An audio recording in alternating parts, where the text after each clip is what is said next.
오늘 목요일 새벽 가운데 주시는 하나님의 말씀은 능력 있는 설교의 특징입니다.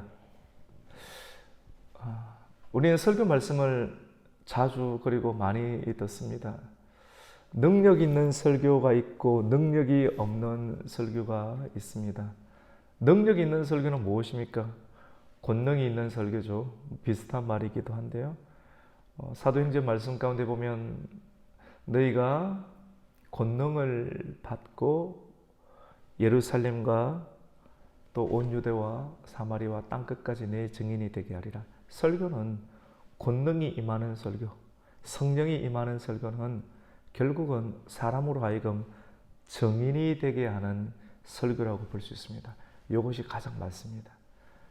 좋은 설교, 능력 있는 설교, 물론 설교 말씀을 들으면 마음이 시원하고 또 채증이 풀어지고 여러 가지 또 힘이 있는 설교, 이런 식으로 표현할 수 있겠지만 가장 확실한 내용들은 사람의 속이 시원하고 마음이 시원하게 해서 결국 어떤 길로 가게 하는가 하면 증인이 되게 하는 설교, 나로 하여금 하나님의 권능과 능력이 임해서 내가 있는 자리에서 성령의 영향력에 의해서 증인의 삶으로 나아가는 설교, 그 설교가 가장 권능 있는 설교, 능력 있는 설교라고 할 수가 있습니다. 우리는 어제 수요일 저녁 말씀 가운데 도전과 응전이란 말, 하나님의 말씀이 주어졌는데도 불구하고 그 말씀을 따르지 아니하고 그 말씀대로 살지 않겠다, 하나님의 뜻대로 가지 않겠다.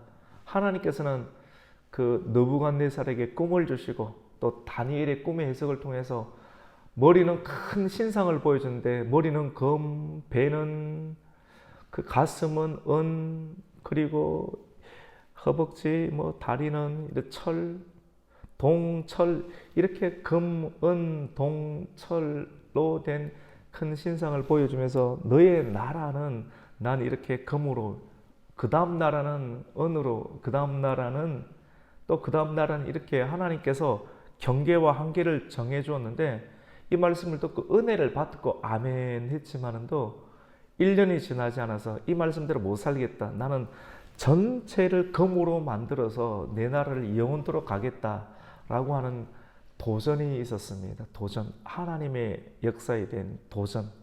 그 도전에 대해서 응전이 있어야 되겠죠. 끝까지. 베드로는 하나님의 성령이 마가의 다락방에 충만하게 임하였을 때 사람들이 하나님의 성령을 받고 또 다른 언어로, 방언으로 기도하는 그런 내용들을 들었습니다. 많은 사람들이 놀라하였습니다. 이 언어는 내가 살고 있는 그런 지역의 언어이지 않느냐, 어떻게 저 갈릴리 사람들이, 배움이 없는 사람들이 저런 탁월한 언어들을 구사할 수 있는가 라고 놀라며 어찌할 바를 몰랐을 때 어떤 이들은 이것은 술 취한 것이다, 하나님의 성령의 역사에 대해서 술 취한 것이다 라고 끌어내리는 그런 참소와 비난을 하였을 때 능력 있는 설교는 도전이 들어오게 될 때 응전을 하게 하는 설교입니다. 베드로는 어떻게 합니까? 이것은 술에 취한 것이 아니라 지금 시간이 몇 시인가, 아침부터 술을 먹는 사람이 어디 있는가, 술 취한 것이 아니다. 하나님의 영이 임한 결과이다.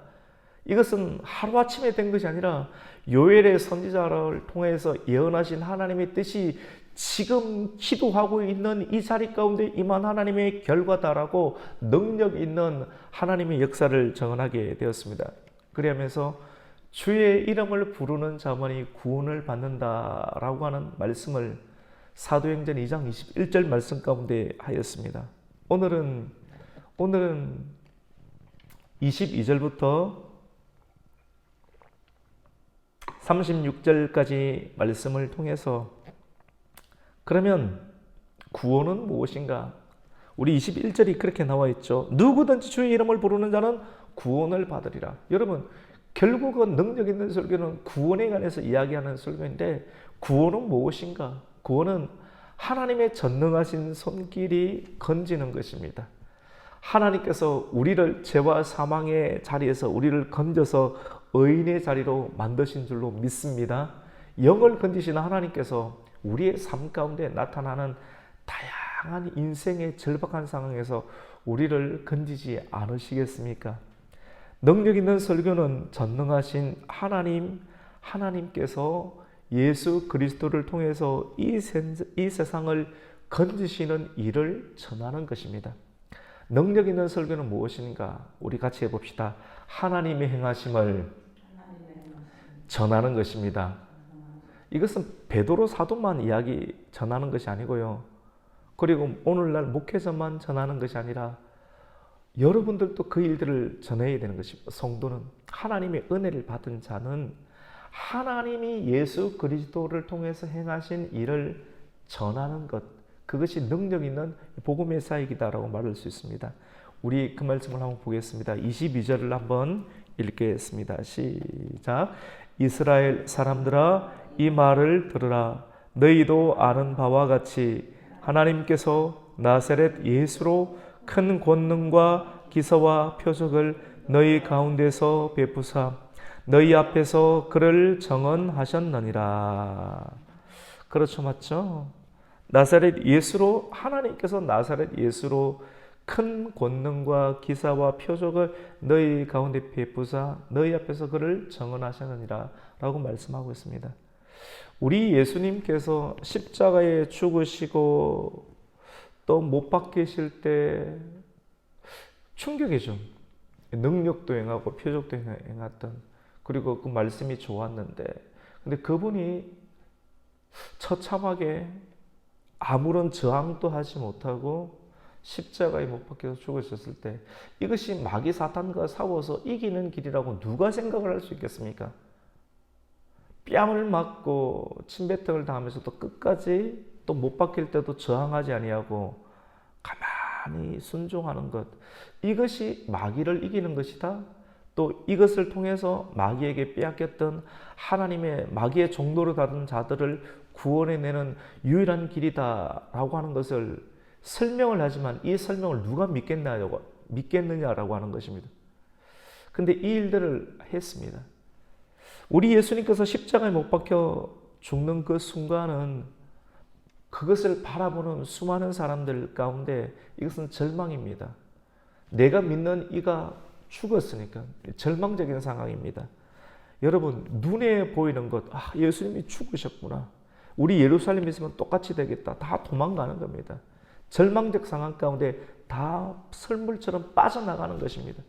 사람이 절망을 겪으면 그 상황이 나의 가정 가운데, 내 인생 가운데 미치지 않기 위해서 다 빠져나가는 겁니다.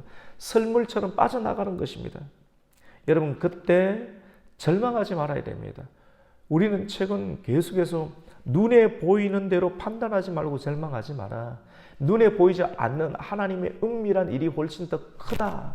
그래서 우리는 은밀한 일을 행하시는 하나님의 역사를 우리가 믿기 위해서 절망하지 않기 위해서 보이는 대로 말하지 말고, 보이는 대로 믿지 말고, 보이지 않는 일이 더 크기 때문에 이러한 일들을 준비하는 인생, 영적인 것, 말씀과 기도로 거룩해지는 인생, 하나님께서 행하시는 은밀한 일들에 대해서 관심을 가지면서 충격적인 눈에 보이는 일들에 의해서 사람들이 빠져나갈 때, 절망할 때 절망하지 않는 연습을 해야 한다는 내용들을 우리가 말씀을 통해서 계속 듣게 됩니다. 절망하지 않아야 되는 것은 오늘 말씀 가운데 보면 그것조차도 하나님의 뜻과 하나님의 계획 가운데 있다라고 말씀하고 있습니다. 눈에 보이는 예수님께서 죽는 일, 그리고 그것은 우리에게 충격이 되는 일, 근데 이것으로 인해서 절망해서 도망가지 않고 비난하지 않아야 되는 일들은 이것조차도 하나님의 뜻과 예정, 미리 아심 가운데 있다라고 능력 있는 베드로의 설교가 오늘 말씀을 정언하고 있습니다. 우리 23절과 23, 24절을 읽습니다. 시작. 그가 하나님께서 뜻과 미리 아신 대로 내준 바 되었거늘 너희가 법 없는 자들의 손을 빌려 못 박아 죽었으나 하나님께서 그를 사망의 고통에서 풀어 살리셨으니 이는 그가 사망에 매여 있을 수 없음이라. 아멘. 여러분 그렇게 나오죠. 능력 있는 설교가 쭉쭉쭉 계속해서 도전에 대해서 응전하는 것처럼 보이고 응전하는 내용 가운데 궁극적으로 구원에 대한 메시지로 구원이 하나님께서 예수 그리스도를 통해서 행하시는 일로 예수 그리스도께서 행하시는 일들 가운데 과정 속에 예수가 죽는 그러면 눈에 보이는 예수가 죽어서 실망하고 절망하지 말라. 이것조차 하나님의 뜻과 미리 아심 가운데 있다라고 말씀을 하십니다. 그리고 그래서 말씀하십니다. 사망의 24절에 보면 그가 사망에 매여 있을 수 없습니다. 여러분 성도의 본질은 사망에 매여 있을 수 없다라고 하는 것입니다. 여러분이 어떤 경우에도 사망은 최고 사단의 가장 큰 무기이거든요. 사망이 우리를 쏘아버리거든요. 우리가 끝까지 믿음을 지키고 있으면 마지막 단계에 시험이 오는데 그 시험은 사망이 쏘는 것입니다. 너 이렇게 하면 죽는다. 그 죽음 앞에 다 벌벌 떠는 것입니다. 어제 수요일 말씀 가운데에도 큰 소리로 외쳐 이르는 자가 이르되 큰 신상을 만들어 놓고 도라의 평지에 만들어 놓고 피리와 나팔과 양각 나팔과 여러 가지 현금과 수영금이 오케스트라가 쫙 소리를 이렇게 퍼질 때 모든 사람들은 엎드려 절하라. 엎드려 절하지 않는 자는 풀무불에 넣어서 죽이리라 라고 말씀을 했던 것이죠. 도전합니다. 죽음으로 우리에게. 그러니까 그 죽음 듣고 다 두려움 가운데 입사해서 어떡합니까? 다니엘의 세 친구들을 빼고 다 엎드려 절을 하게 되는 것입니다. 사망이 쏘게 되는 거예요. 여러분 성도의 본질은 사망에 매여 살 수 없는 것입니다. 사망과 질병과 죽음의 권세 그것이 성도를 묶을 수가 없는 것입니다. 능력 있는 베드로의 설교는 하나님께서 사망과 죽음의 권세에서 예수를 다시 살리셨다. 조금 참아야 돼요. 절망한다고 눈에 보인다고 바로 탁 떠나는 것이 아니라 다 떠났지 않습니까? 예수님이 죽는 것을 보고 다 떠났지 않습니까?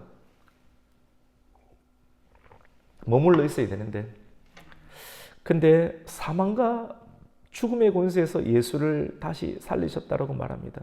두 번째로 능력 있는 설교는 항상 같이 해봅시다. 말씀 중심이어야 합니다.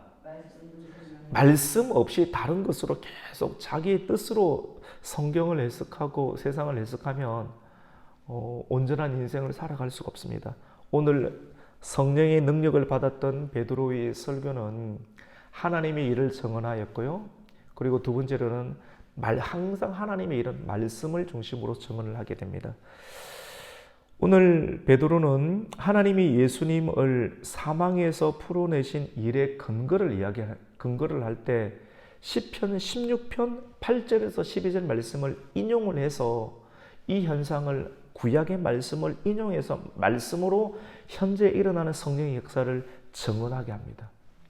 우리 그 내용을 한번 볼까요? 25절부터 28절 내용인데 이 내용이 시편 16편 이미 지금 성령의 역사 이런 모든 것들이 부활을 하는 모든 일들이 다윗에게 주었던 내용과 똑같은 내용이다라고 이게 그 내용이다라고 말합니다. 25절부터 28절까지 찬찬히 읽습니다. 시작. 다윗이 그를 가리켜 이르되 그는 예수입니다. 예수. 다윗이 그때 예수를 보았겠습니까? 그런데 성령 가운데 이분이 바로 예수라는 걸 증언합니다. 같이 읽습니다. 내가 항상 내 앞에 계신 주를 배웠으며 나로 요동하지 않게 하기 위하여 그가 내 우편에 계시도다. 그러므로 내 마음이 기뻐하였고 내 혀도 즐거워하였으며 육체도 희망에 거하리니 이는 내 영혼을 엄부에 버리지 아니하시며 주의 거룩한 자로 썩음을 당하지 않게 하실 것임이로다. 주께서 생명의 길을 내게 보이셨으니 주 앞에서 내게 기쁨이 충만하게 하시리로다 하였으므로 이 내용이 이제 다윗이 노래하고 고백했던 이 내용이 바로 예수에 관한 내용이라는 것을 말씀하고 있습니다. 얼핏 들으면 쉽지는 않습니다. 근데 그 예수님께서 오시기 이전에 예수의 조상이 다윗이잖아요. 근데 그 다윗이 성령에 감동돼서 노래를 불렀는데 성령에 감동이 되어서 내 주라고 하는 그 주가 바로 그리스도다라는 것을 말씀으로 베드로가 증언을 하고 있습니다. 마지막으로 여러분, 능력 있는 설교는 시작도 끝도 복음이 되어야 됩니다.